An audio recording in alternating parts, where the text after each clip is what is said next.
Bom dia, segundo ano. Vamos começar aqui com uma discussão do nosso segundo capítulo sobre família, sociedade e violência. O primeiro ponto que a gente vai discutir é a questão do conceito de família dentro da sociologia. Não é? O primeiro ponto é a gente entender que, para a sociologia, né, a família tem um papel extremamente importante porque ela representa, né, ela significa uma agregação de indivíduos, né, e aí esses indivíduos podem estar unidos por laços afetivos ou de parentesco. Né?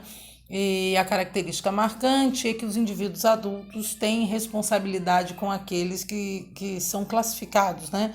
Que são considerados crianças ou menores. Né? Dentro do pensamento sociológico, né, o pensamento funcionalista, ele confere aí à família importantes atribuições, né? Particularmente a função dessa socialização primária. Né? Socialização primária é essa, né, que é onde o indivíduo vai aprender os valores, as normas culturais, os comportamentos, as posturas corporais, o uso da linguagem. Então, tudo isso, não é introduzido, é apresentado a esse indivíduo pela família. Não é? Então, aspectos extremamente importantes, não é, nessa socialização que a gente está chamando de primária, apresentada para esses indivíduos pela instituição familiar. Né? Lembrando que a gente já elencou algumas instituições sociais como importantes para o nosso entendimento de sociedade. Né? A primeira instituição social, a família, a escola, a religião, o Estado, não é? São exemplos de instituições que perpassam a vida desses indivíduos e instituições que, para se socializar, não é, o encontro desses indivíduos com essas instituições são coisas importantes e que fazem parte, não é, da vida em sociedade. Vamos ver um pouco de que ao longo da história esse conceito, né, o conceito de família, vai sofrer algumas transformações significativas, mas ele mantém uma característica constante na leitura desse conceito. Não é? É que este núcleo familiar, não é? Ele é sempre responsável pelo cuidado com esses indivíduos mais jovens. Isso não mudou, né, quando a gente está discutindo o conceito de família. Né? Esse conceito de família ele assume uma complexidade porque ele faz uma relação muito interessante, né? Uma relação da natureza, né? Ou seja, o surgir de novos indivíduos da espécie humana, o nascimento, né? Com a cultura, né? Através da organização de grupos sociais familiares. Né? Então ele está discutindo primeiro, né, a chegada de novos indivíduos na sociedade a partir do nascimento e a continuidade dessas relações a partir desta apresentação importante para essa primeira instituição.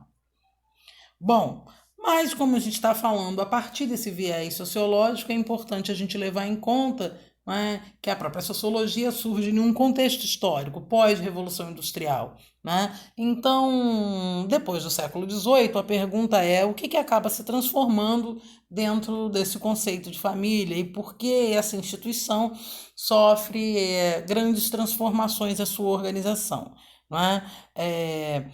A partir da Revolução Industrial, a família extensa, né, indivíduos fora do núcleo familiar, tios, primos, avós, etc., foi sendo mais distanciada e mais fragmentada.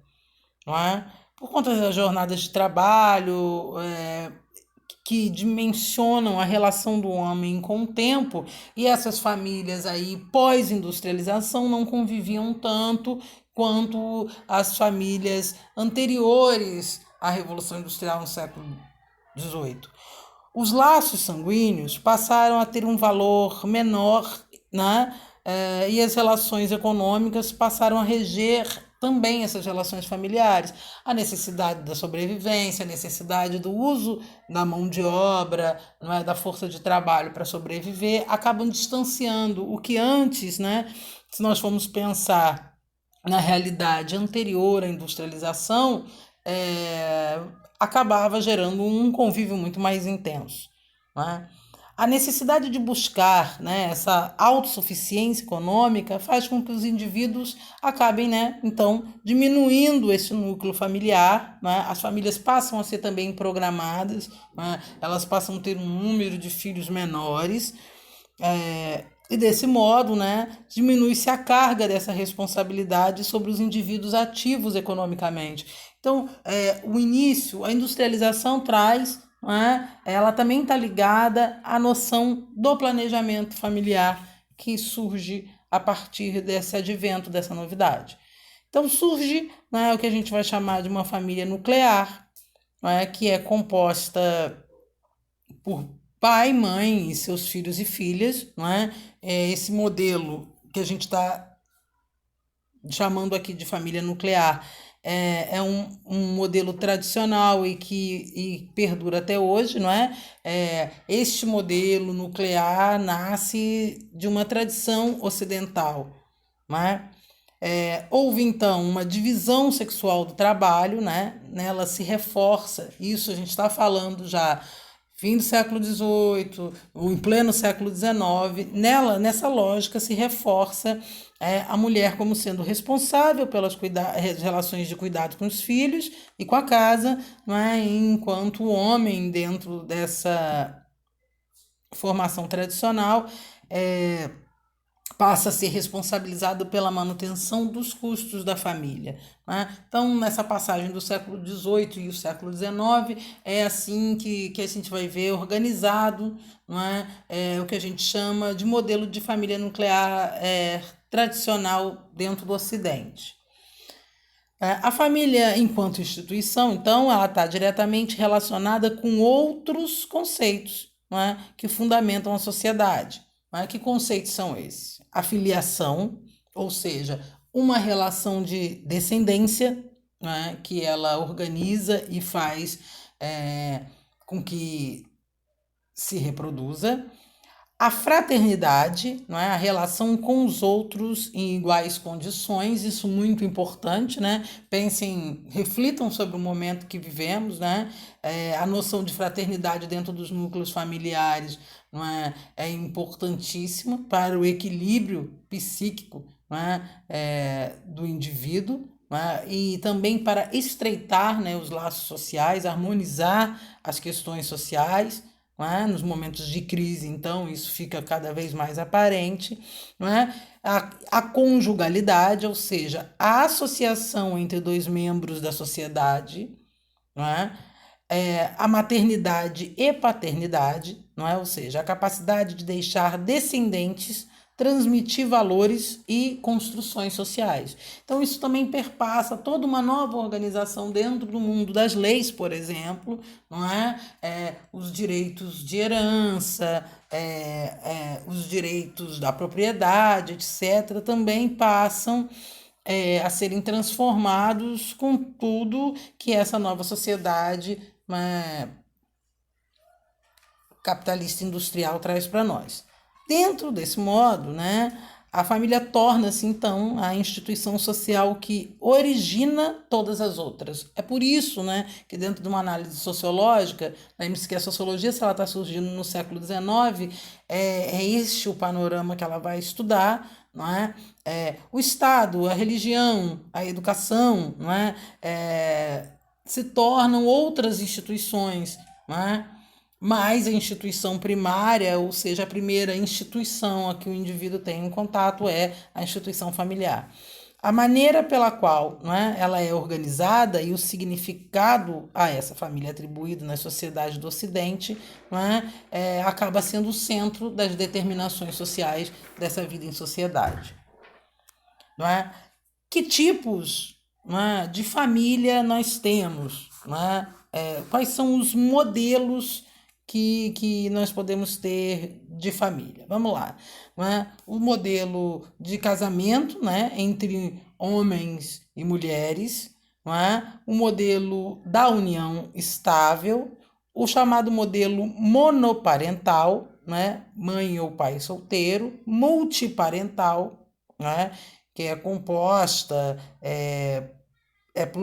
pluriparental, pluriparental ou um mosaico, né? O que significa isso? Ser pluriparental é que ela também pode se compor com membros provenientes de outras famílias, né? Ou seja, né?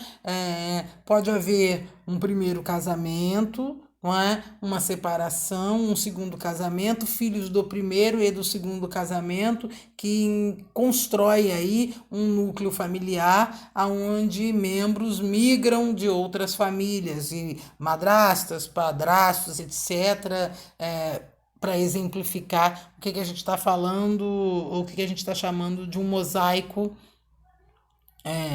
de uma composição que vem de outras famílias. Não é? Pode ser parental ou anaparental, não é? Todos possuem vínculos sanguíneo ou não, não é? Eudemonista, não é? A união de indivíduos por afinidade, não é? Ou homoafetiva ou a homoparentalidade, família homoafetiva com a adoção de filhos. Porque aí você tem uma distinção. Você pode ter uma família homoafetiva, 2 homens, ou um núcleo com 2 mulheres, e homoparentalidade, que é quando ou 2 homens ou 2 mulheres adotam também e se tornam pais ou mães de outros indivíduos, ou se tornam responsáveis legais aí por outros indivíduos, tá bom? Isso está bem explicadinho também na apostila de vocês. Eu espero que, para começar as nossas discussões, a gente apresente esses modelos de família, que dúvidas sobre como eles se organizam a gente retira no nosso encontro aí no Hangouts, onde a gente vai falar um pouco sobre a importância dessa instituição dentro da compreensão do viver em sociedade no olhar da sociologia. Tá bom? Tem alguns exercícios também para que vocês façam, né? É importante que depois do nosso encontro no Hangouts ao vivo, vocês façam os exercícios para que se tire dúvidas sobre o assunto que a gente acabou de debater. Um beijo grande, até o nosso próximo encontro.